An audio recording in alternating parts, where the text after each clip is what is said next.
Thanks very much for staying with us. Time now for Eye on Africa with me, Georgia Calvin-Smith. Tonight, dozens of children are missing after having been abducted from school in Cameroon. Anglophone separatists are the main suspects behind the kidnapping of at least 79 pupils and 3 others from Bamenda. Also, as campaigning comes to a close, the 3 frontrunners in Madagascar's elections are all ex-presidents. However, whoever leads next, poverty remains the most pressing issue for voters, and it's an Argentinian priest called Father Pedro who now heads up calls for change on that front. And Tutu returns home. The Nigerian Mona Lisa takes pride of place at West Africa's largest art fair. The piece by Ben Nwanru goes on public display for the first time since 1975. But first, Yaoundé's blamed armed Anglophone separatists for the kidnapping of dozens of children from a school in West Cameroon. In total, at least 79 pupils between 11 and 17 years old were abducted in Bamenda on Sunday. The army's blamed English-speaking secessionists. Between a military crackdown and separatist attacks, hundreds have been killed because of the Anglophone crisis over the last year. Anglophone militants have also closed schools in protest against the French-speaking government of President Paul Biya. Unrest continued through his re-election last month, and he's due to be inaugurated again on Tuesday. Indira Ayuk has more on the kidnappings. It is reported that about 78 students, including 1 principal, 1 school driver and a teacher, were as early as 4 a.m. this morning kidnapped in the northwest region of Cameroon, which is one of the English-speaking regions of the country, at the campus of the Presbyterian Secondary School in Nkwen. About 3 schools are reported to have converged to officially begin the school year after the presidential election, since schools were halted. Now, official sources, the governor of the Northwest region has reassured the population that everything is under control as they have secured the school and investigations are currently ongoing. A military source told us that 1 person was arrested in line with the kidnapping. Meantime, no news has filtered out with regards to the whereabouts of the kidnapped people or their abductors. It should be noted that this is the first time that a huge number of people have been kidnapped in one of the English-speaking regions of the country since the start of the Anglophone crisis in October 2016. Several times teachers and even principals have been abducted, but never a large number of students and teachers. Now, Monday was the last day that hopefuls in Madagascar's election could officially campaign. 36 candidates are in the running for Wednesday's presidential poll, with 4 former presidents and 2 ex-prime ministers amongst those on the first-round ballot.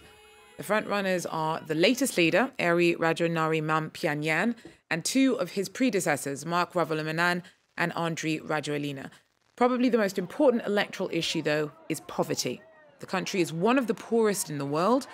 One of the leading figures in the country in the fight against poverty and corruption is an Argentinian priest called Father Pedro. He's called on all those hoping to lead the country next to tackle corruption and make the people a priority. Father Pedro isn't a candidate, but in this neighborhood, he is the president. He saved us a long time ago, in 1989, when we arrived. I was still a baby. If it wasn't for him, no one would have looked after us. Nearly 50 years ago, Father Pedro discovered Madagascar working as a young missionary and never left. He devoted his life to those known as garbage people, tens of thousands of the capital's poorest, slum dwellers who live in this massive open-air landfill. Thanks to donations, Father Pedro's association, called Akamasua, has turned the slum into a miracle city. 4,000 residential units, roads and schools have been built by the residents themselves. The watchwords here are cleanliness, discipline and hard work. Many say Pedro has done more for the country than the government. Politicians use us, poor people, to get elected, and once they have been elected, they forget about us. We only believe in Father Pedro. He's our president. Politicians should be ashamed because they are Malagasy, whereas he is a foreigner and he cares for us, he cries for us, and he saves us. Despite the efforts led by Akamasua, thousands of people like Rose still make a living out of the landfill. These are bones to make fertilizer. The charcoal is for cooking. She doesn't notice the plumes of toxic gas or the filth that surround her. It doesn't shock us anymore because we're used to being here every day. This is where we make money. Poor people are used to the worst. We're here to help them improve their lives and not stay here.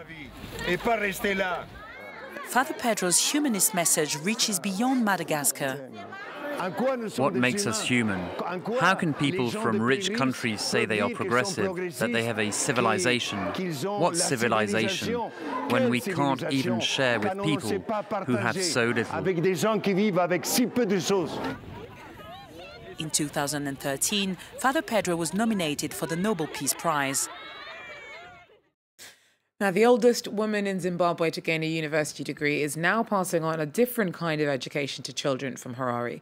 Just a few years after Hatifare Munongi gained a degree in sociology, gender and development studies, the 80-year-old set up a miniature traditional village near the capital. There she welcomes urban children with tales of folklore and indigenous traditions, telling them to those at risk of forgetting their culture. Hatifare Munongi is something of a legend in Harare. Having grown up at a time when women's education was not a priority, she decided to go back to school after retiring.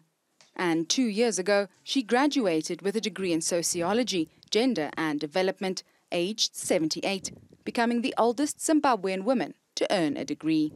It was a great day, and I couldn't believe myself.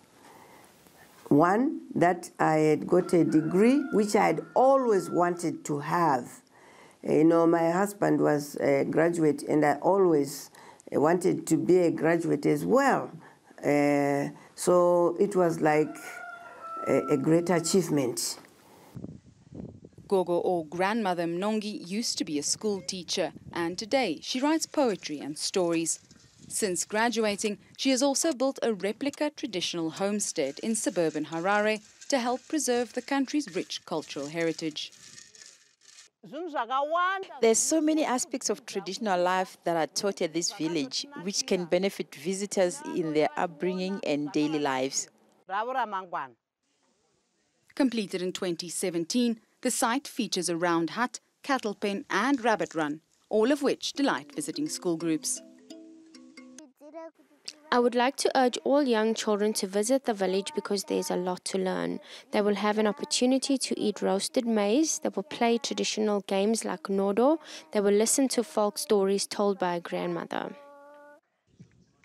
Gogo Munongi hopes her achievements will educate and inspire younger generations.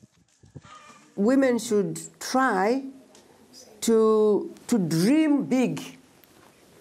Women should not let men dream for them. Women should dream for themselves.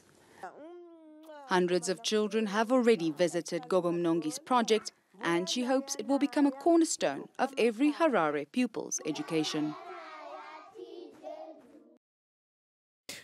And finally, an iconic portrait that was long lost took pride of place at West Africa's biggest art fair.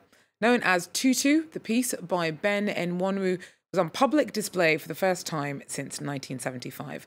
Known as the Nigerian Mona Lisa, it was the highlight of a VIP preview of a huge collection of work at ArtX Lagos. Nicolas Chomar tells us more. Ben Nwanwu's painting Tutu is finally back in Nigeria. It was one of the main attractions at ArtX Lagos, West Africa's biggest art fair. The work was lost for more than 40 years and only found in their London flat in February. It then sold for over £1 million. ArtX Lagos was first launched 2 years ago by Tokini Peterside. I dreamt of creating something that would move people, that would touch people, that would open people's minds to this idea of African excellence, and African excellence on African terms. Open people's minds as well to the idea of Pan-African collaboration, to the spirit of celebrating ourselves before looking to the rest of the world to celebrate us. Well-known contemporary artists like British-Nigerian Yinka Shanibare, scrap metal sculptor Dotun Popula, and Kenyan sculptor Cyrus Kabiru were exhibited. We need to have like 10 architects in Africa so that artists can get known. So, but like being here, invited by ArtX, it's giving me a chance of meeting my fans.